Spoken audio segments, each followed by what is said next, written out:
Night falls. The city draws in upon itself, seeking solace from the coming darkness. But not all shadows offer comfort. Some whisper of deeper things, ancient hungers, forgotten fears. The places where light dares not tread become havens for the unknown. And in these forgotten corners stories linger, tales whispered in hushed tones passed down from those who have seen too much. Stories of places where the veil between our world and the next wears thin. Places like St. Augustine Memorial Hospital. Once a beacon of healing, St. Augustine now stands as a skeletal monument to decay. Its windows are vacant eyes staring out at a world that has moved on. The paint peels like scabs, revealing the rot beneath. No laughter of children, no hurried footsteps of worried families, only silence. But silence is a language all its own. And to those who listen closely, St. Augustine whispers, it speaks of long nights and things unseen. It tells of those who entered its doors seeking solace and found only oblivion. This is where our story begins, in the heart of a city that has forgotten, on the edge of a darkness few dare to acknowledge.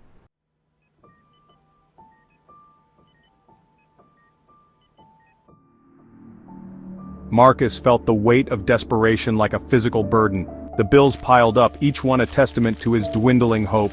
Ex-military, honorably discharged, but adrift in a civilian world that seemed to have no place for him. He scoured the job listings, each rejection another nail in the coffin of his optimism. Then, one rain-slicked night, I found it. A crumpled flyer tucked between the pages of the classifieds. Bold print screamed out at me, $900 per night. Security position available, St. Augustine Memorial Hospital. My pulse quickened. It was too good to be true. He called the number, his voice rough with a mixture of apprehension and desperate hope. The voice on the other end was thin, reedy, like dry leaves skittering across pavement. You understand the terms, one night only. No contact with the outside world. I understand. He needed this job. The interview was brief, conducted in a dimly lit office that smelled of mildew and regret. Mr. Halverson, if that was his real name, looked like he hadn't seen the sun in decades. His eyes, though, held a strange intensity. You'll be alone, but not alone. Follow the rules, and you'll survive the night.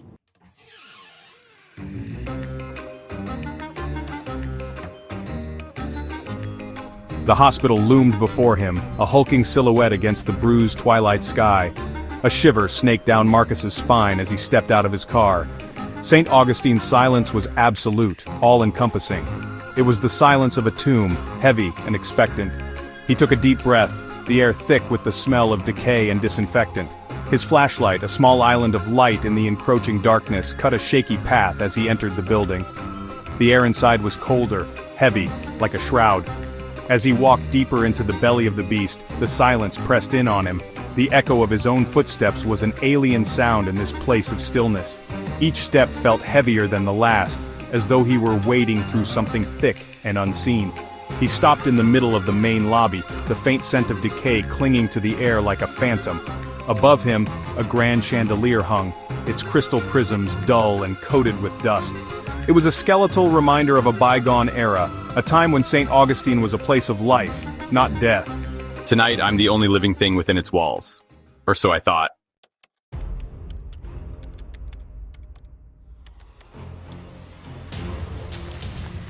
The security office was a small, cramped room just off the main lobby.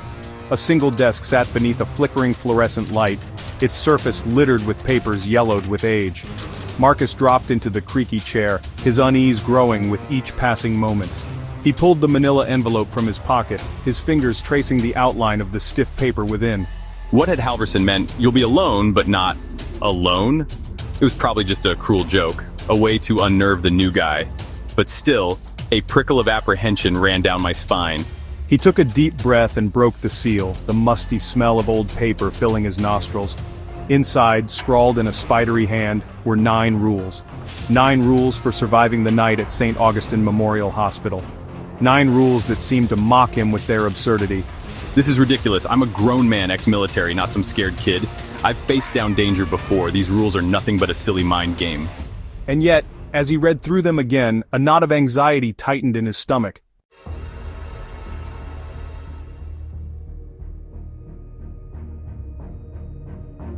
The weight of 9 rules. Never enter room 304, even if the door is open, even if someone begs. The words seemed to crawl across the page, each one a warning etched in ice. He could almost hear Halverson's voice, a dry whisper in the back of his mind.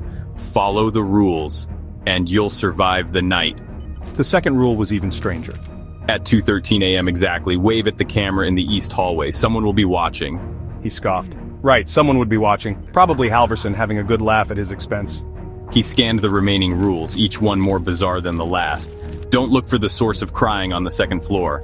Let the elevator open on its own at 3 a.m. Don't speak to the nurse in white. His rational mind screamed at him to dismiss them as the ravings of a madman. But something, perhaps the oppressive silence of the hospital, perhaps the weight of his own desperation, kept him from tossing the rules aside. He folded them carefully, tucking them into his breast pocket, a talisman against the unknown.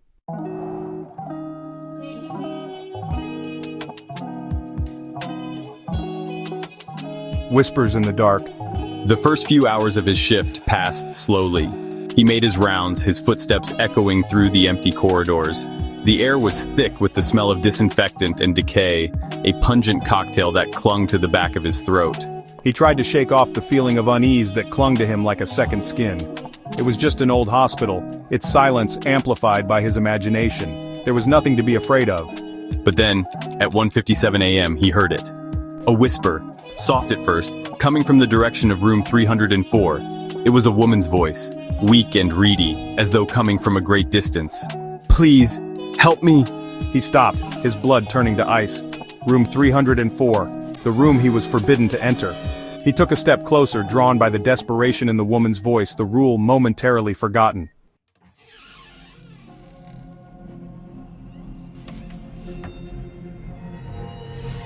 The watcher in the walls. Don't, he muttered to himself, the single word snapping him back to his senses. He remembered the rule, the chilling finality of its words. He stepped back from the door, his heart pounding against his ribs. Help me, please. Don't leave me here. The whisper grew louder, more insistent. The voice was laced with a raw terror that sent shivers down his spine. He wanted to help, to throw open the door and see who was trapped inside. But he knew he couldn't. The rules were all that stood between him and whatever lurked within the walls of St. Augustine. Turning his back on the desperate pleas, he walked away, the woman's screams echoing in his ears. He didn't look back, but he could feel the cold, malevolent gaze of something unseen following his every move.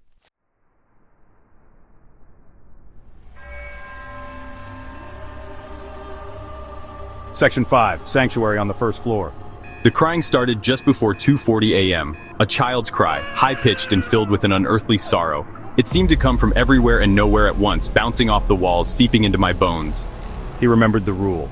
If you hear crying from the second floor, go to the first floor, do not look for the source.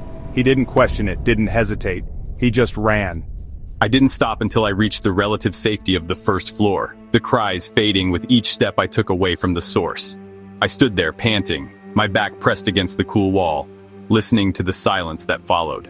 For a moment, he thought he saw a figure standing at the end of the hallway, a shadowy silhouette that vanished as quickly as it had appeared. He wasn't sure if it was real or a figment of his overactive imagination, but one thing was certain. He was no longer alone in St. Augustine Memorial Hospital.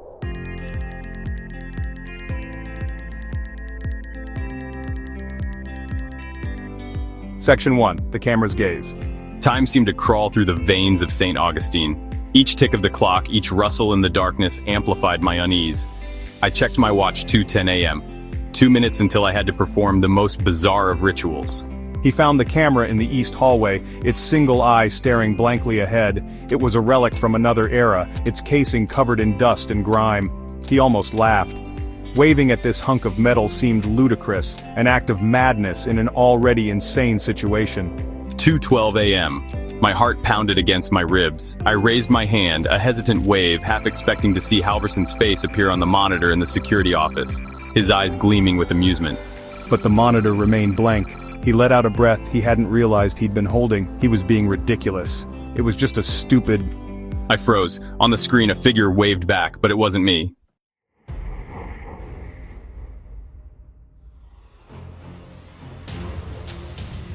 Section 2, A Dance with Shadows. He stumbled back from the monitor, his breath catching in his throat. The image on the screen flickered and died, replaced by the static of an empty hallway. He was alone again. Or was he? S1. Media group. Person looking at older version of themselves on monitor, ghostly figure on monitor, resembling the person at its stock at it distribute_equally. It was me, but older. My face was gaunt, my eyes hollow, two dark pits staring out from the monitor. Blood trickled from beneath my eyelids, staining my cheeks a gruesome crimson. The figure smiled, a chilling, knowing smile that sent shivers down my spine. I ran my hand over my face, my skin clammy with fear. I had to get out of here. This was insane, but the rules held me captive, a prisoner in a game I didn't understand. He checked his watch again. 2:20 a.m. 10 minutes wasted staring at a ghost in the machine. He had to focus. He had to follow the rules. It was his only hope of survival.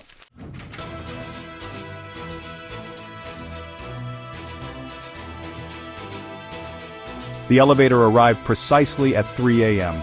He heard the telltale ding, the metallic groan of its ancient machinery. He stood before the closed doors, his hand hovering over the button, his heart pounding a frantic rhythm against his ribs. "Count to 7, he whispered, the rule a lifeline in the encroaching darkness. He stepped inside, the air turning cold, thick with the smell of decay and something else, something metallic, like blood.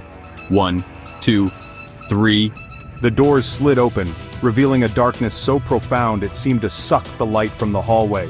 He couldn't see inside, couldn't make out anything beyond the threshold. It was as if the elevator itself was a void, a gateway to some unknown abyss. 4, 5, 6. A face emerged from the shadows, the face of the nurse in white.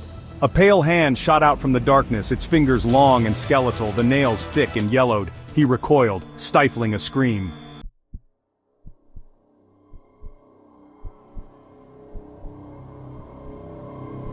Her eyes were two black pits, devoid of life, reflecting the emptiness of the elevator shaft. Her skin was stretched taut across her bones, her lips pulled back in a grotesque parody of a smile.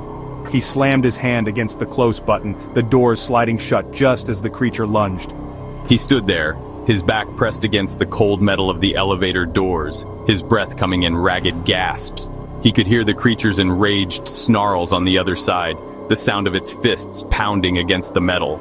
The elevator lurched into motion, carrying him upwards. He closed his eyes, trying to block out the sounds of the creature's fury, the feeling of its malevolent presence just beyond the thin barrier of the doors. He had survived another encounter, another dance with the darkness that infested St. Augustine. But as he looked at his reflection in the elevator's polished metal doors, he saw a flicker of doubt in his own eyes. How long could he keep this up? How long before the darkness consumed him completely?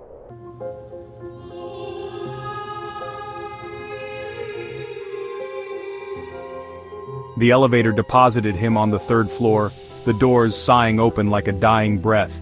He stepped out cautiously, his flashlight cutting a thin beam through the oppressive darkness. The air hung heavy, thick with the smell of dust and decay. The third-floor corridors were eerily silent. No whispers, no cries, no distant footsteps. Just the steady thump of his own heart echoing in his ears. He walked slowly, his senses on high alert, every shadow a potential threat. He passed rows of empty rooms, each one a silent testament to St. Augustine's forgotten past. The beds were stripped bare, the mattresses stained and torn. Medical equipment lay abandoned, gathering dust in the shadows. He paused at the nurse's station, its surface cluttered with charts and files frozen in time. A half-empty cup of coffee sat on a tray, the liquid long since evaporated, leaving behind a brown stain. It was as if the staff had simply vanished, leaving their duties unfinished, their lives interrupted.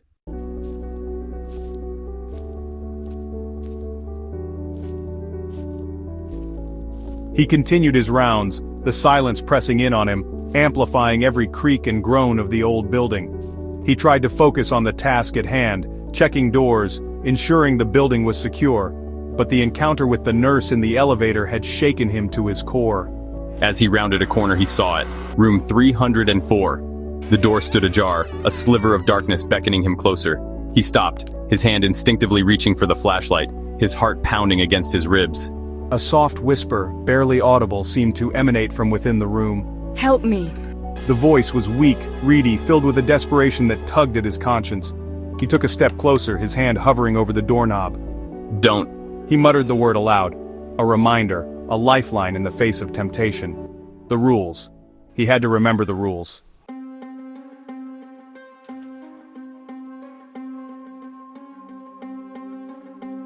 He pulled his hand back from the doorknob as if it were on fire.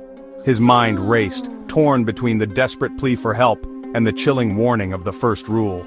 Never enter room 304, even if the door is open, even if someone begs. He knew with a certainty that defied logic, that to open that door would be to invite something terrible into his life. Something dark and hungry, lurking just beyond the threshold of the ordinary. He backed away slowly, never taking his eyes off the door. The whisper grew louder, more insistent. Please, don't leave me.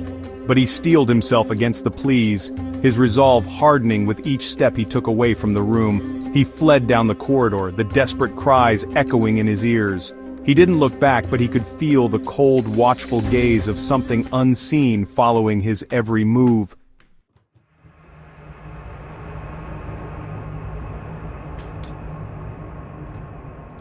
He didn't stop running until he reached the relative safety of the stairwell. He leaned against the cool concrete wall, his chest heaving, his lungs burning. The silence of the hospital seemed to press in on him, suffocating him. He had been so close to breaking the rules. He had almost let his curiosity, his compassion, override his better judgment. He shuddered to think what might have happened if he had opened that door. He pulled the list of rules from his pocket, his fingers tracing the words as if they were lines on a map, guiding him through a dangerous and unfamiliar terrain. He had to stay focused. He had to follow the rules. His life depended on it. He glanced at his watch. 3:45 a.m. He was more than halfway through his shift. He had survived the elevator, the whispers from room 304. But what other horrors awaited him in the darkness of St. Augustine Memorial Hospital?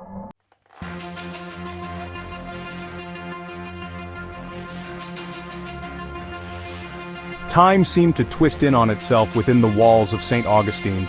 Minutes stretched into hours, each one an eternity spent navigating the oppressive darkness. The silence, once unnerving, was now a constant companion, broken only by the creak of the buildings settling around him. He checked his watch obsessively, the luminous dial a beacon of sanity in a world gone mad. 2:10 a.m., 2 minutes until he had to perform the most bizarre of the rules. He found himself standing beneath the unblinking gaze of the security camera in the east hallway. It was an ancient thing, its casing caked in dust, a single red light blinking rhythmically like a malevolent heart. The thought of waving to this inanimate object, of acknowledging whatever unseen entity might be watching, filled him with a sense of dread he couldn't shake. He could still walk away. He could pretend he'd never seen the rules, dismiss them as the ramblings of a madman. But the encounter in room 304, the desperate whispers, the chilling certainty that something truly evil lurked within those walls, it held him captive, chained to the whims of a game he didn't understand.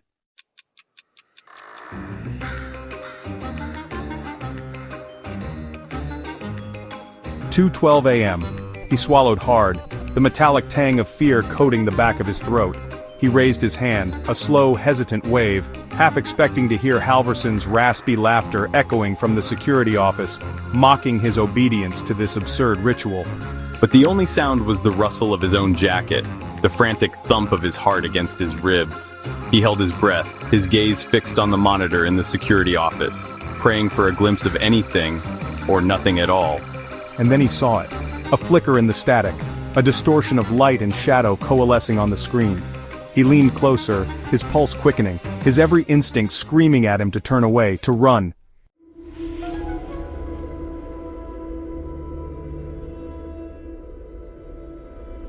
He stumbled back from the monitor, a strangled cry escaping his lips. The image on the screen flickered and died, swallowed by the static once more. He was alone again. But the chilling certainty that he was being watched, hunted, clung to him like a shroud. He ran. He didn't care where he was going as long as it was away from that camera, away from that face, away from the suffocating darkness of St. Augustine. The hallway seemed to stretch endlessly before him, the flickering fluorescent lights casting grotesque shadows that danced and writhed on the walls. The air grew colder, heavy with the metallic tang of blood and the cloying scent of decay. He could hear the echo of his own footsteps, frantic and uneven, the only sound in the oppressive silence. But beneath it all, a deeper sound, a low, guttural growl that seemed to emanate from the very walls themselves, growing louder with each step he took.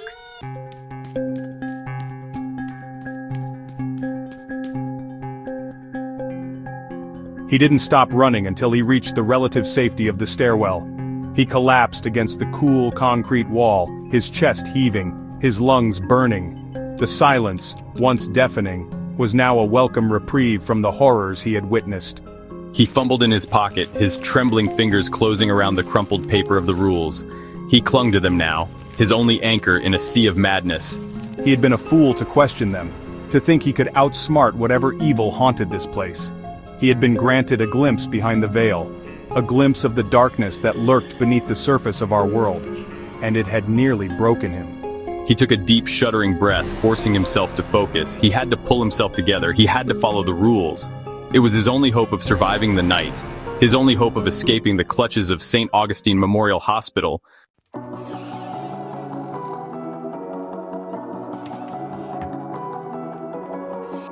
The crying started subtly, a faint mournful sound that seemed to seep from the very walls of St. Augustine.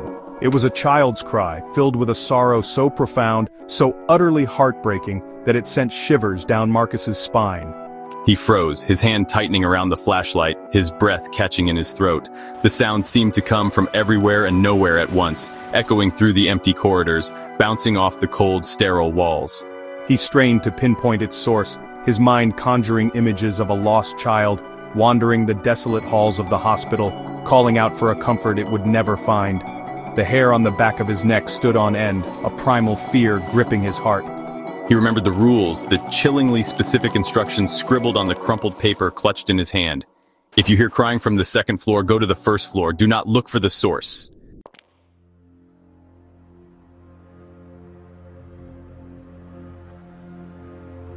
He didn't question the logic, didn't hesitate for a moment. He turned and fled, his footsteps echoing through the silent corridors, the sound of the crying growing louder with each passing second, as if the source of the sorrow were pursuing him. He burst through the stairwell door, his lungs burning, his heart pounding against his ribs. He took the steps 2 at a time, his hand gripping the railing for support, the cold metal biting into his flesh.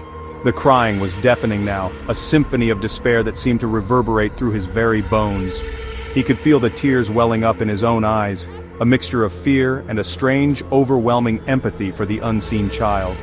He reached the first floor landing, his legs burning, his chest constricted with fear. He stumbled out into the hallway, the crying abruptly ceasing, leaving behind a silence that was somehow even more unnerving than the sound that had preceded it.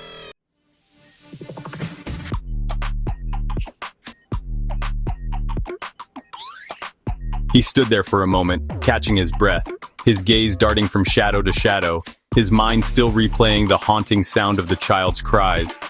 He couldn't shake the feeling that he was being watched, that something unseen lurked just beyond the periphery of his vision. His flashlight flickered, plunging the hallway into momentary darkness. He cursed under his breath, fumbling with the switch, his heart pounding against his ribs. And then, for the briefest of seconds, he saw it. A figure standing at the end of the hallway, shrouded in shadow, its eyes 2 glowing orbs in the darkness. It was gone as quickly as it had appeared, but the image was seared into his mind, a chilling reminder that he was not alone in St. Augustine. He backed away slowly, his flashlight beam sweeping across the empty hallway, his mind racing. Was it the source of the crying, or was it something else entirely, something even more sinister, lurking in the shadows of the hospital?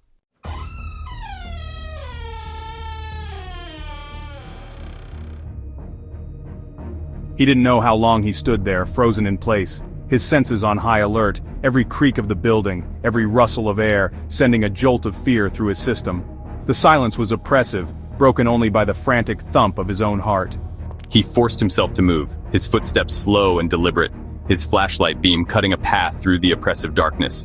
He checked every room, every closet, every nook and cranny, but he found no sign of the crying child, no trace of the shadowy figure that had haunted his vision.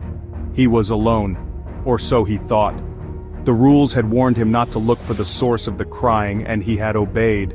But what if the crying had been a distraction, a way to lure him deeper into the heart of the hospital, to separate him from the relative safety of the security office? He felt a chill run down his spine, a sense of dread settling over him like a shroud. He was lost in a labyrinth of shadows and secrets, and the only way out was to play by the rules of a game he didn't understand. A game with deadly consequences.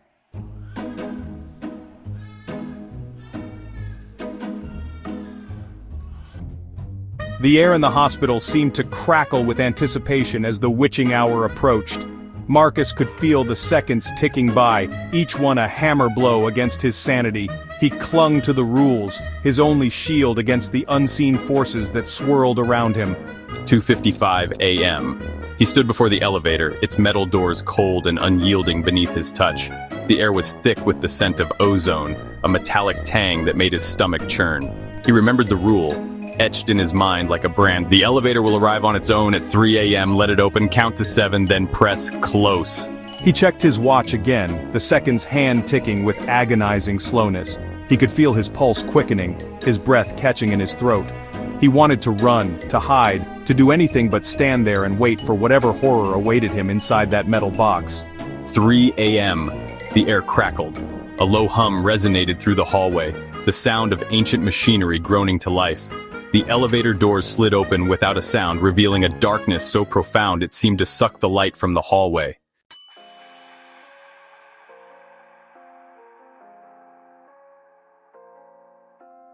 He stepped inside, his hand instinctively reaching for the flashlight, his finger hovering over the close button. The air inside was frigid, heavy with the metallic scent of blood and ozone. He felt a presence, something cold and watchful, lurking just beyond the reach of his senses. "One," he whispered, his voice trembling in the suffocating silence. He kept his gaze fixed on the doors, willing them to close, to shut out the darkness that pressed in on him from all sides. 2, 3, 4. The seconds stretched into an eternity, each one an agonizing reminder of his own vulnerability. He could feel his heart pounding against his ribs, a frantic drumbeat in the suffocating silence. 5, 6. A pale hand, its fingers long and skeletal, emerged from the darkness, reaching for him with a chilling urgency. He recoiled, stifling a scream, his finger slamming against the close button.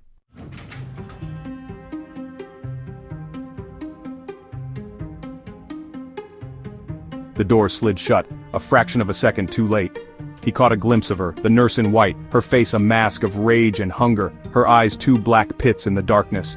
He slammed his fist against the doors, his breath coming in ragged gasps, his body trembling with adrenaline and fear.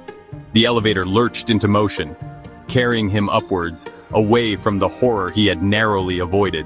He leaned against the wall, his eyes closed, his mind replaying the chilling image of the nurse, her hand reaching for him, her touch a hair's breadth away. He had survived another encounter, another brush with the darkness that infested St. Augustine, but he knew, with a certainty that chilled him to the bone, that it wouldn't be the last. The rules were a lifeline, but they were also a curse, binding him to this place, this game of cat and mouse with forces he couldn't comprehend. He had to keep moving, had to stay one step ahead of the darkness. He glanced at his watch, 3:06 a.m. He was living on borrowed time, each passing second a victory against the relentless march of the unknown.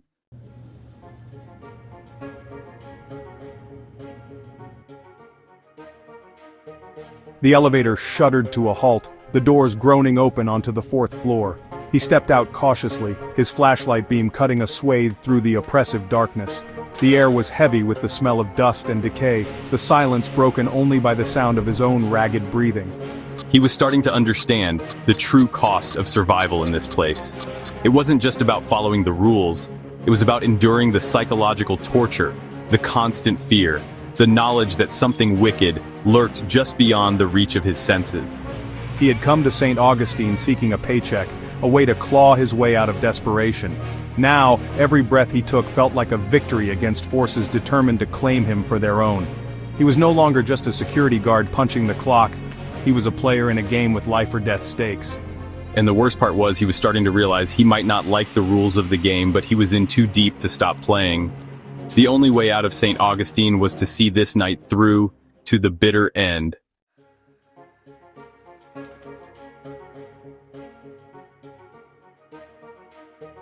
A suffocating stillness descended upon the 3rd floor, the air growing thick and heavy, as if the very walls of St. Augustine were holding their breath. Marcus could feel a bead of sweat trickling down his spine, the hairs on the back of his neck standing on end.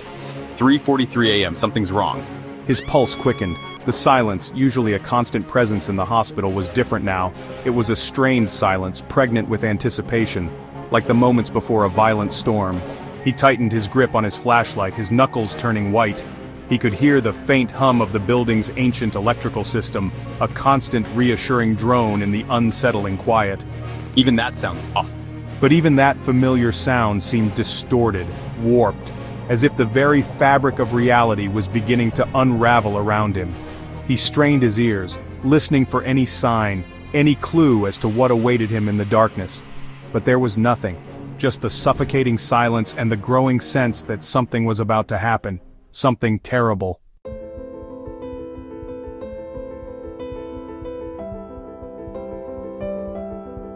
And then he heard it, a faint crackling sound like static from an old radio, emanating from the intercom speaker mounted on the wall. He froze, his breath catching in his throat, his eyes darting to the speaker as if it were a venomous snake about to strike.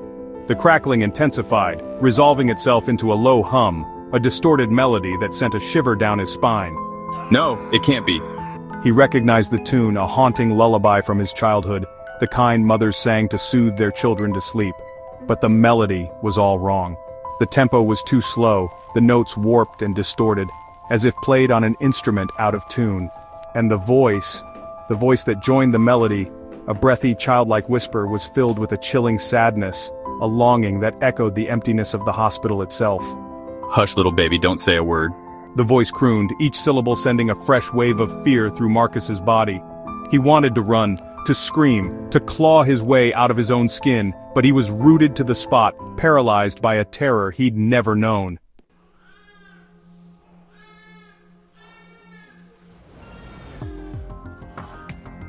He remembered the rule, the words flashing in his mind like a lifeline in a stormy sea. If the lights go out and a song begins playing over the intercom, cover your ears and hum. He didn't hesitate, didn't question the logic of it. He clamped his hands over his ears, his fingers digging into his scalp, trying to shut out the sound of the lullaby, the chilling voice that seemed to seep into his very bones. He began to hum, a low, monotonous drone that vibrated against his palms, a desperate attempt to drown out the sound that clawed at the edges of his sanity.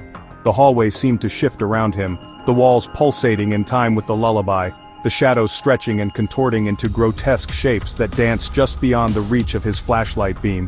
He felt a cold breeze on his face, a whisper of movement in the stillness. He opened his eyes a crack, his gaze darting to the far end of the hallway.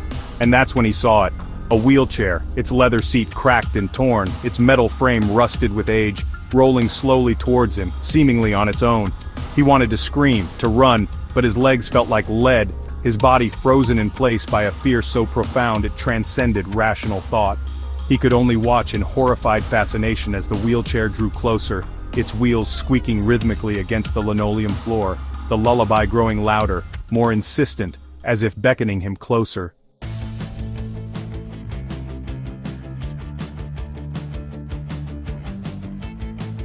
He squeezed his eyes shut, his entire body trembling, his mind screaming for release from the nightmare unfolding around him. He hummed louder, the sound vibrating in his chest, a desperate prayer against the darkness. And then, as abruptly as it had begun, the music stopped. The wheelchair vanished. The hallway was plunged into an eerie silence, the only sound the frantic thump of Marcus's own heart. He slowly lowered his hands from his ears, his breath coming in ragged gasps, his body slick with a cold sweat. The silence stretched on, broken only by the distant hum of the hospital's electrical system, a sound that had never seemed so reassuring. He had survived another encounter, another brush with the darkness that infested St. Augustine. But he was no closer to understanding the rules of this macabre game, no closer to escaping the clutches of the hospital that held him captive. He checked his watch. 4 a.m. He had 4 hours left, 4 more hours to survive.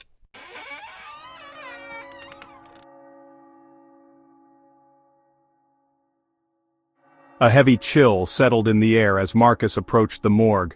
It emanated from the very walls, a bone-deep cold that transcended the hospital's usual chill. His flashlight beam, usually a reassuring beacon in the oppressive darkness, seemed to dim as he neared the steel door. He hesitated, his hand hovering over the handle. The rules had been clear. Check the morgue freezer at 4:04 a.m.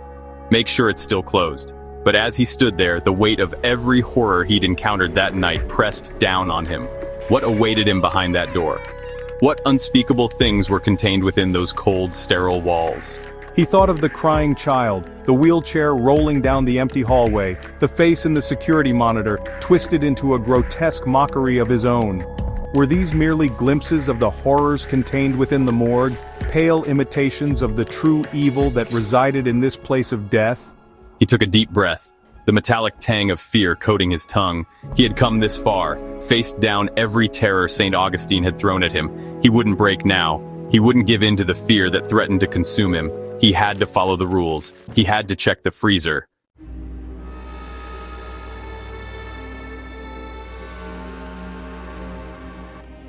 The steel handle was slick with condensation, the cold seeping into his bones, numbing his fingers. He pushed the door open slowly, the hinges groaning in protest, the sound amplified in the oppressive silence.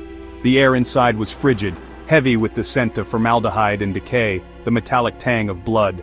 His flashlight beam cut through the darkness, illuminating rows of stainless steel drawers, each one a silent tomb. He could feel the weight of death pressing down on him, the knowledge that countless souls had passed through this very room, their final breaths echoing in the stillness. He moved slowly down the aisle, his eyes scanning the drawers, checking for any sign of disturbance. He had expected to find the freezer at the back, a monolithic steel door, its surface frosted over. But as he neared the end of the aisle, his heart lurched in his chest. One of the drawers near the back stood slightly ajar. Not a freezer, but a drawer.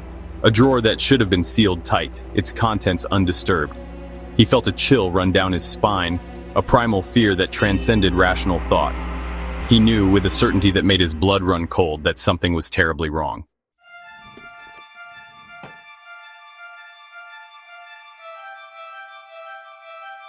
He approached the drawer cautiously, his every instinct screaming at him to turn and run. His flashlight beam danced across the stainless steel, illuminating a series of deep scratches near the handle. They were fresh, the metal gleaming beneath the gouges, as if something had clawed at the drawer from within, desperate for release. He leaned closer, his heart pounding against his ribs, his breath catching in his throat. The scratches weren't random, weren't the result of some accidental impact. They formed patterns, crude letters etched into the metal surface. He strained to decipher them, his mind reeling from the implications. Hell! He whispered the letters aloud, his voice trembling. A message, scrawled in desperation, a plea from beyond the grave. He shone his flashlight into the gap between the drawer and the frame, his blood turning to ice at what he saw. A hand, pale and lifeless, its fingers twisted into a grotesque parody of a grip, rested on the edge of the drawer. The fingernails were long and yellowed, the skin stretched taut across the bones. And beneath those lifeless eyes, a flicker of movement, a faint glimmer of something ancient and malevolent.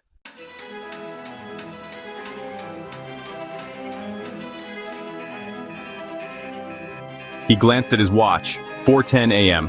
Dawn was still hours away. He had survived the morgue, but the night wasn't over yet. He had to keep moving, had to stay one step ahead of the darkness. The rules were his only guide, his only hope of surviving until sunrise. He turned and ran, his flashlight beam dancing wildly in his trembling hand, the echoes of his own footsteps mingling with the phantom sounds of the morgue. He could feel the presence of something dark and hungry pursuing him, its icy breath on the back of his neck, its unseen claws reaching for him.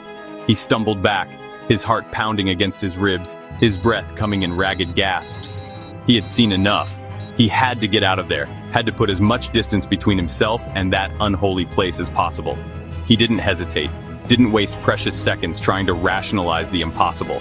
He slammed the drawer shut, the metal clanging against the frame, the sound echoing through the morgue like a death knell.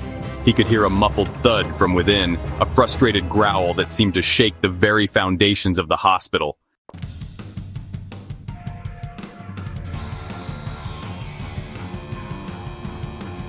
He broke into a run, his lungs burning, his legs screaming for respite.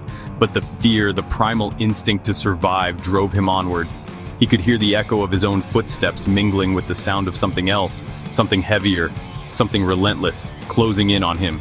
He rounded a corner, his flashlight beam catching a fleeting glimpse of movement at the far end of the hallway. His heart lurched in his chest. He knew with a chilling certainty that it wasn't his imagination. Something was hunting him. He had to get to the security office. Dawn was still a distant promise, and the rules offered no sanctuary, no respite from the horrors that stalked him. But at least the security office offered a semblance of familiarity, a small island of light in the encroaching darkness. The minutes stretched into an eternity, each tick of the clock a hammer blow against Marcus's fraying nerves. He could feel the darkness closing in on him, the weight of St. Augustine pressing down, threatening to crush him. He clutched the rules, his lifeline, his only guide through this nightmare.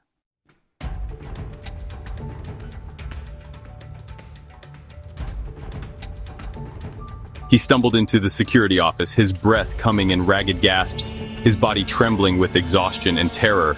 He slammed the door shut behind him, the flimsy lock a meager defense against the horrors that stalked the corridors beyond. He slumped against the wall, his chest heaving, his eyes darting to the shadows, searching for any sign of movement. He was safe, for now, but he knew it was only a matter of time before whatever hunted him found a way inside.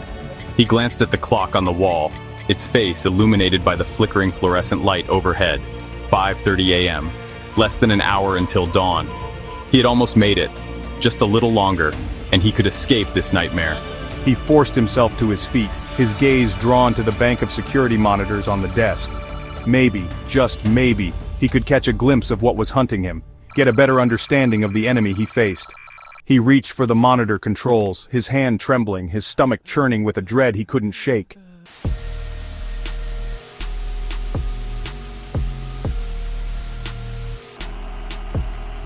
The screen flickered to life, a mosaic of static and grainy images. He cycled through the cameras, his heart sinking with each passing second. The corridors were empty, the rooms silent, the entire hospital seemingly holding its breath, waiting for the inevitable. And then he saw it. On one of the monitors, a figure walking down a hallway on the 3rd floor. A familiar figure, his own, but not him. The figure on the screen moved with an eerie grace, its head held high, its gaze fixed straight ahead as if it hadn't a care in the world. He watched in horrified fascination as the figure approached the camera, its face filling the screen. It was him, but wrong. The features were subtly distorted, the eyes 2 black pits devoid of life, the smile a chilling, predatory smirk. He slammed his hand down on the desk, his mind reeling. Rule number 9. And lastly, if you see yourself walking the halls, leave immediately. That's not you. He scrambled to his feet, a fresh wave of terror washing over him. He had to get out of there, had to find a place to hide.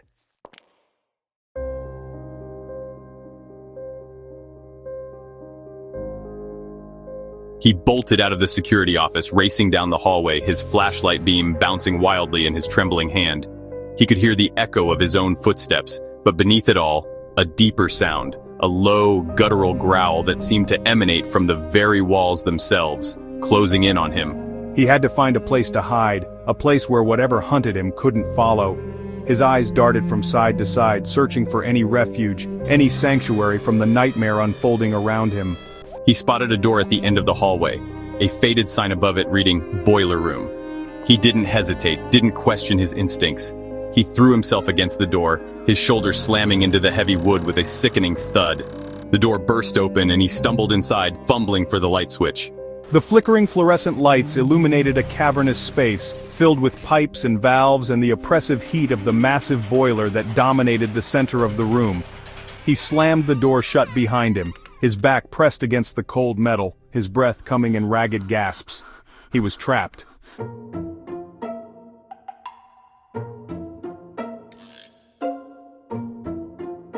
The boiler room thrummed with a life of its own, a symphony of hisses and groans emanating from the labyrinth of pipes that snaked along the walls and ceiling. The air was thick with the smell of rust and oil and the oppressive heat that radiated from the slumbering beast at the heart of the room. Marcus huddled in the flickering shadows, his back pressed against the cold concrete wall, his eyes fixed on the heavy steel door that separated him from the horrors beyond. He could still hear it. The low growl, muffled but persistent, a predator toying with its prey. He glanced at his watch. It was 5:45 a.m.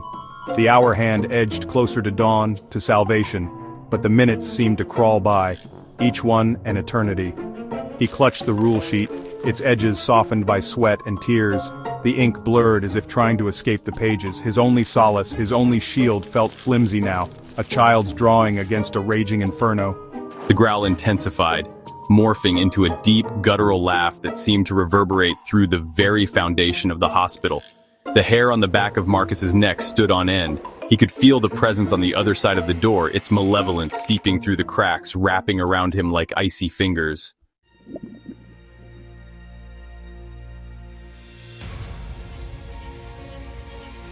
Then, as abruptly as it had begun, the laughter ceased.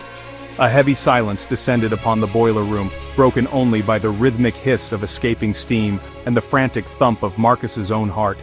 He held his breath, his ears straining for any sign, any indication of what awaited him beyond the steel door. He didn't dare move, didn't dare believe that the ordeal was over. The rules had offered no guarantees, no promises of escape. They were merely guidelines, a map through a minefield where one wrong step could have deadly consequences. A faint sliver of light caught his eye. He turned his head slowly, his gaze drawn to the steel door. A thin line of golden light now traced the edge of the door, widening with each passing second. Dawn. The word echoed in his mind, a beacon of hope in the darkness that threatened to consume him. He rose to his feet, his legs stiff and aching, his body a symphony of pain and exhaustion. He stumbled towards the door, his hand outstretched, his fingers trembling as he reached for the handle. The metal was cold beneath his touch, but the chill no longer held the same sting of fear. He had survived the night, he had survived St. Augustine.